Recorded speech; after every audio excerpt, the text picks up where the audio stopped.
Welcome to our channel. Today we how to install Snowplow for event tracking on React apps step by step clearly. Start by ensuring you have a React app set up and running. Open your terminal and navigate to your project directory. Install the Snowplow JavaScript tracker by running the following command, npm install at snowplow/browsertracker. Once the installation is complete, locate your project's main JavaScript file, usually index.js or app.js. Import the Snowplow tracker at the top of this file by adding import new tracker from @snowplow/browsertracker. Next, initialize the Snowplow tracker by calling new tracker within your application. You will need to specify a collector endpoint in the initialization, which should point to your Snowplow collector. For example, use new tracker mytracker https://your-collector-endpoint.com. Make sure to replace mytracker with a suitable name for your tracker and add the correct collector URL. You can also add additional configurations like the app ID and platform if necessary. Call this initialization function once your app is ready, usually inside a useEffect hook for functional components. Now, to track an event, you can use the track custom event method provided by the tracker.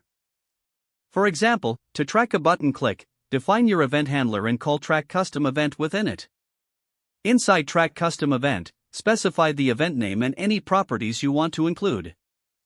For instance, use track custom event schema igloo calm.example/button_click/john schema/1-0-0. Ensure your schemas are correctly set up on your Snowplow Igloo repository.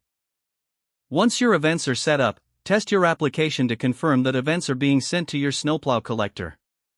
You can verify this by checking your Snowplow pipeline or using debugging tools like the Snowplow Mini. Debug any issues by ensuring your collector endpoint is reachable and that your event formats are correct. Once everything is in place, your React app is now set up for event tracking with Snowplow. If the page does not load, refresh the browser or try again in a private or incognito window. Make sure you are using the correct email address, then retype it carefully to avoid small typos. If your password is not accepted, use the reset option and create a new strong password you can remember. Check your spam folder for verification or security emails, then complete any requested confirmation steps. Enable two-factor authentication if available to improve account security and reduce unauthorized access risk. After signing in, review your profile details so your contact information and settings are accurate and current. If you see an error message, note it down and try again after restarting your device and internet connection. Log out when you finish, especially on shared devices, to keep your account and payment information secure. Don't forget to like this video and subscribe to our channel for more step-by-step tech guides.